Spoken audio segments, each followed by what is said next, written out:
नमस्कार, आदाब, सत श्री अकाल दोस्तों। Welcome back to your own channel current affairs express पे। गाइस देखिए, इंडिया ने एक ऐसा काम करने जा रहा है ना, अभी चाइना का पसीना छूटने वाला है। चाइना हमेशा से इंडिया के पीछे छुरा घोंपा है, पाकिस्तान को लेके इंडिया हमेशा चुप रहा, इंडिया हमेशा रिटेलिएट किया, कभी पहला कदम नहीं लिया। इस बार इंडिया बहुत एग्रेसिव कदम ले रहा है और हम सब लोग को सपोर्ट करना चाहिए, और मैं तो पूरे तरीके से सपोर्ट करता हूँ। इंडिया को ऐसा और कदम लेना चाहिए। अभी गाइस आप लोग को पता होगा, चाइना का जो एयर टू एयर मिसाइल है जो पाकिस्तान को दिया था PL-15 नाम का, वो दुनिया का सबसे बेस्ट मिसाइल के हिसाब से एडवर्टाइज किया गया था। हाँ, सही सुन रहे हैं आप, दुनिया का सबसे बेस्ट मिसाइल। ठीक है, ऐसा टेक्नोलॉजी किसी के पास नहीं है, ऑन पेपर था। अब असली में शायद ऐसा था या उससे भी बेहतर था, ऑन पेपर जो उससे बेहतर था, हम लोग को कुछ पता नहीं। पर ये पाकिस्तान, इंडिया पाकिस्तान का टेंशन पे जब पाकिस्तान ये मिसाइल फायर करता है, वो मिसाइल क्या होता है कि इंडिया तो मिसाइल को सक्सेसफुली इंटरसेप्ट कर लेता है, मतलब मार के गिरा देता है, और कुछ मिसाइल फटता नहीं, वो आके नीचे गिर जाता है। अब नीचे जब गिर जाता है, एक मिसाइल जब ब्लास्ट हो जाता है ना गाइस, या आप उसको जब नष्ट कर देते हैं, उसका सारा पार्ट जल जाता है, आपको पता नहीं चलता अंदर क्या टेक्नोलॉजी है। पर चाइना का ऐसा मिसाइल है जो आप लोग देखे हो, वो कि जमीन पे गिर गया पंजाब की एक खेती पे, तो अब उसके अंदर सब टेक्नोलॉजी जितना पार्ट है सब इंटैक्ट है।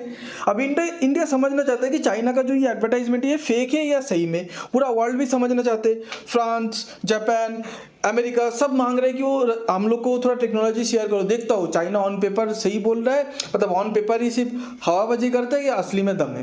क्योंकि अगर ये आप मान लीजिए इसके अंदर कुछ दम नहीं है, तो इसका मतलब क्या प्रूव होगा कि चाइना ऑन पेपर सब कुछ करता है। ऑन पेपर मतलब चाइना का जो बाकी क्लेम है, बाकी इक्विपमेंट्स के ऊपर, फाइटर एयरक्राफ्ट बोलिए, ठीक है, दूसरा मिसाइल्स बोलिए, वॉरशिप बोलिए, कुछ भी बोलिए, जिसके ऊपर चाइना का बहुत अच्छा क्लेम है, वो सब मतलब अंदर से खोखला या नकली है। ठीक है, अभी मैं आपको बता देता हूँ जापान और फ्रांस ये क्यों मांग रहे हैं, उसके पीछे एक बहुत बड़ा रीजन है। ठीक है, अभी आपको थोड़ा समझा देता हूँ कि आप सुनते हो ब्राह्मोस मिसाइल है जो पाकिस्तान का मतलब एयरबेस को टारगेट किया, फिर अभी PL-15 सुन रहे हैं। तो ये सब एयर टू एयर मिसाइल कभी सुनते कन्वेंशनल मिसाइल, कभी सुनते क्रूज मिसाइल। ये सब का मतलब क्या है, देखिए ये है क्रूज मिसाइल बड़ा होता है, वो बड़ा टारगेट को डिस्ट्रॉय करता है। जैसे एक डिफेंस सिस्टम मतलब 3 से 4 ट्रक जितना बड़ा होता है एक डिफेंस सिस्टम। ठीक है, उसको या किसी मिलिट्री बेस को अगर आप तबाह करेंगे तो इतना बड़ा बड़ा मिसाइल चाहिए।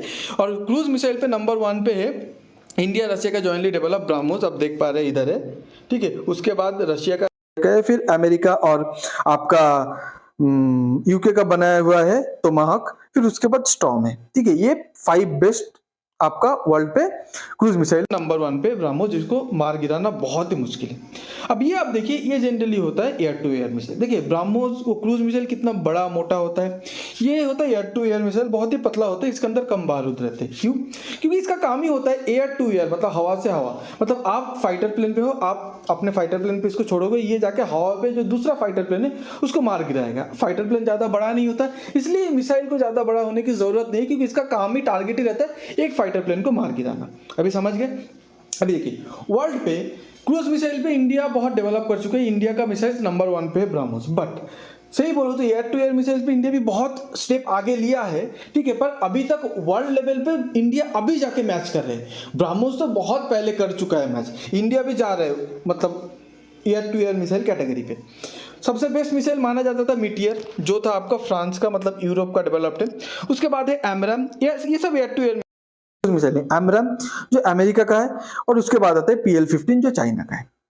PL-15 ऑन पेपर, ठीक है, PL-15 टेक्नोलॉजिकली सुपीरियर देन एमराम और मीटियर। PL-15 के पहले मीटियर सबसे ज्यादा घातक माना जाता था, फिर बाद में जब PL-15 आया बोला PL-15 सबसे बेस्ट है। ओके, तो कितना बेस्ट चाहता है पूरा दुनिया। उसके बाद देखिए अभी और एक मिसाइल डेवलप करें इंडिया के पास। देखिए जैसे चाइना का है PL-10, PL-15, PL ऐसा है। ठीक है, इंडिया का भी एक सीरीज है अस्त्रा बोल के। अस्त्रा MK1 है, मतलब मार्क 1। ठीक है, उसके बाद इंडिया भी अस्त्रा MK2 यूज कर रहे हैं, और MK3 डेवलपमेंट ऑलमोस्ट खत्म हो चुका है, बहुत जल्दी यूज करना स्टार्ट कर देगा। इंडिया का जो अस्त्रा MK3 है ना, वो दुनिया का सबसे बेस्ट होने वाला है जब मार्केट पे आएगा, मैं आपको समझाऊंगा। ठीक है, अभी देखिए जो मीटियर मिसाइल है जो फ्रांस का बोल रहा हूँ, ठीक है, मीटियर मिसाइल है, ये देखिए एयर टू एयर कैटेगरी पता है, इसका रेंज देखिए 200 किलोमीटर है इसका रेंज, जो वर्ल्ड का सबसे बेस्ट माना जाता था। ठीक है, रेंज वाइज मतलब बहुत आपका मान लो फाइटर जेट इधर है और 200 किलोमीटर दूर, और एक फाइटर जेट है जिसको आपको दिखाई नहीं दे रहा है। ठीक है, पर आपके मतलब रेडर पे वो आ रहा है, आप फायर करेंगे 200 किलोमीटर दूर जाके ये मार देगा मिसाइल। ठीक है, मीटियर मिसाइल। ओके, उसके बाद देखिए इंडिया का जो अस्त्रा का जो सबसे एडवांस आज के डेट पे जो यूज़ कर रहे हैं, MK3 तो डेवलप हो चुका है, अभी प्रोडक्शन पे जाएगा। MK2 यूज़ कर रहे हैं, उसका रेंज देखिए 140 to 160, मतलब अस्त्रा से थोड़ा कम है। उसका 200 है, इसका 140 टू मैक्सिमम 160। इंडिया के पास जो MK1, ये जो MK1 था 110 किलोमीटर। ओके, उसके बाद अमेरिका का एमरैम का बहुत सारा है, एमरैम 80 है, तो एमरैम जो 20 है वो सबसे ज़्यादा एडवांस है। उसका भी रेंज देखिए मीटियर से कम, मतलब इंडिया का अस्त्रा MK2 जैसा 160 किलोमीटर उसका रेंज है। ओके, उसके बाद चाइना का 15 अभी अगर देखेंगे वो सबको बीट करते हो जाता है 300 किलोमीटर। ठीक है, और वो तो फुस निकला, मतलब उसका तो कुछ काम हुआ ही नहीं। ठीक है, तो ये इसीलिए चाइना का PL-15 को सबसे बेस्ट माना जाता था। ठीक है, उस इंडिया जो MK3 जो आपको पता है ना डेवलप कर रहा है, ये गेम चेंजिंग मिसाइल है। ठीक है, जो प्रोडक्ट डेवलपमेंट खत्म हो गया, वो प्रोडक्शन पे चले गए हैं, मतलब यूज करना स्टार्ट करेंगे। इसका रेंज देखिए 350 किलोमीटर, मतलब मीटियर MK2 का 160, अमेरिका का सबसे एडवांस भी 160, MK2 का, हाँ सॉरी, MK2 का 160 हो गया, PL-15 का 300, मीटियर का 200, ये उससे भी ज्यादा। ठीक है, क्या बोल रहा है कि इंडिया ने ये जो इतना बड़ा एक एडवर्टाइजमेंट किया था चाइना ने, PL-15 मिसाइल, इसको तो पूरा एक स्क्रैप बना दिया, मतलब कचरा बना दिया। अब फ्रांस और जापान ये PL-15 को क्यों चाहता है, देखिए, अब देखिए, इसलिए चाहता है कि countries like France and Japan, उन लोग क्या क्या हेवीली इन्वेस्ट किया है। ओके, और इन लोग ये रेके जो टूटा फूटा PL-15 है उसमें इतना इंटरेस्ट एग्जामिन क्यों करना चाहता है, देखिए, क्योंकि इसका टेक्नोलॉजी चाहता है फ्रांस को, क्योंकि इसका रेडर का, मतलब रेडर का टेक्नोलॉजी चाहिए फ्रांस को। देखिए, इसका रेडर का टेक्नोलॉजी चाहिए फ्रांस को, इसका नॉर्मल गाइडेंस टेक्नोलॉजी चाहिए, इसका मोटर कंपैशन चाहिए। फ्रांस इसको स्टडी करना चाहते हैं, क्योंकि फ्रांस आज PL-15 300 किलोमीटर है गाइस, पर कल फ्रांस भी तो इसको टक्कर देने के लिए, फ्रांस का तो मार्केट खत्म होगा, सब तो PL-15 लेगा या अस्त्रा लेगा, वो तो ज्यादा बेहतर है, ज्यादा रेंज है उसका। अभी ये PL-15 की इतना नाकामयाबी देखते हुए अमेरिका का एक, मतलब डिफेंस एनालिस्ट, वो क्या मजाक करता है, देखिए, did not think ever see PL-15 AES है, AES मतलब radar without going into the vault lol. इसका मतलब क्या है, अमेरिका का डिफेंस एनालिस्ट बोलते हैं PL-15 को तो इतना प्रोटेक्ट करके रखा था, इतना बड़ा एडवर्टाइजमेंट किया था, इतना टेक्नोलॉजिकली सुपीरियर बनाया था, ठीक है, एडवर्टाइज करके, तो मुझे लग रहा था कि PL-15 का कभी अगर एक मिसाइल का मेन चीज होता है उसका रेडर, तो PL-15 का कभी अगर हमको रेडर देखना है तो शायद वॉल्ट पे जाना पड़ेगा, मतलब चाइना उसको प्रोटेक्ट करके एक लॉकर के अंदर रखा है, मुझे उधर जाके देखना पड़ेगा। ठीक है, बट ये बोल रहे हैं कि मैं कभी नहीं सोचा था कि उसका रेडर मुझे बिना वॉल्ट जाके दिखने मिलेगा, मतलब इंडिया के, ठीक है, पूरा रेडर पूरा मिसाइल का मिसाइल ही है।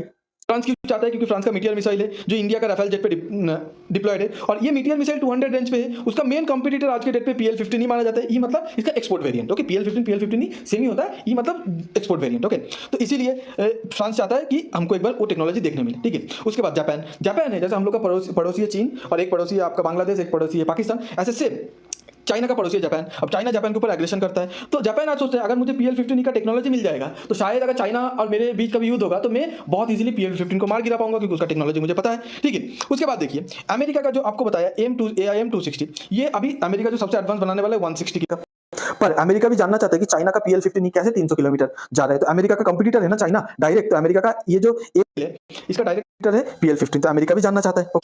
उसके बाद ये सबके बीच चाइना क्या करता है, ठीक है, चाइना अपना PL-15 के बाद PL-17 ऑलरेडी अनाउंस कर दिया है, जिसका रेंज लंबा होने वाला है, मतलब आज के डेट पे मार्केट पे दो मिसाइल का टक्कर होगा, एक है अस्त्रा MK3 पे आएगा, और चाइना का PL-15 का बड़ा वर्जन, तो PL-17 जब मार्केट पे आएगा दोनों के बीच बहुत टक्कर होगा। किस चीज का टक्कर होगा, टेक्नोलॉजिकली कौन सुपीरियर है, पर चाइना को मुझे लगता नहीं कोई बिलीव करने वाला, क्योंकि उसका तो ऑन पेपर है, सबको पता चल गया, सबको दिख गया है। ठीक है, तो मेन टक्कर का रहेगा आपका अस्त्रा MK3 जो 350 किलोमीटर रेंज का आ रहा है। ओके, और इंडिया, देखिए इंडिया को और एक चीज, PL-15 से इंडिया और एक चीज सीख पाएगा। देखिए, कोई भी जब एक मिसाइल जब एडवांस होता है ना, वो अपने बेस वेरिएंट के ऊपर बेस करके एडवांस बनता है। जैसे अस्त्रा MK1 बना है, MK1 के ऊपर ही उसमें थोड़ा बहुत चेंज करके और एडवांस बना है MK2 के ऊपर चेंज करके और बना है MK3। ठीक है, जैसे मान लो आप पहले घर बनाते हो, पहले ग्राउंड फ्लोर बनाते हो, उसके ऊपर ही फिर चेंज करके अच्छा खासा फर्स्ट फ्लोर बनाते हो, फिर उसके ऊपर चेंज करके आप क्या बनाते हो, सेकंड फ्लोर बनाते हो, थर्ड फ्लोर बनाते हो, मतलब बेस तो आपका सेम ही है। तो चाइना का अगर PL-15 के बारे में इंडिया को पता चल गया ना कि ये कैसे काम करते क्या करता है, तो उसके ऊपर ही बेस करके थोड़ा बहुत मॉडिफिकेशन करके PL-17 बनाया जा रहा है। तो PL-17 के बारे में इफ नॉट 100%, 100% भी अगर नहीं हो तो चलेगा, पर एटलीस्ट 50%, 60%, 70% इंडिया को आइडिया रहेगा कि PL-17 कैसा बन सकता है। तो अगर आपको ये वीडियो अच्छा लगता है तो please like, share and subscribe. Thanks for being here, your time really matters. God bless you.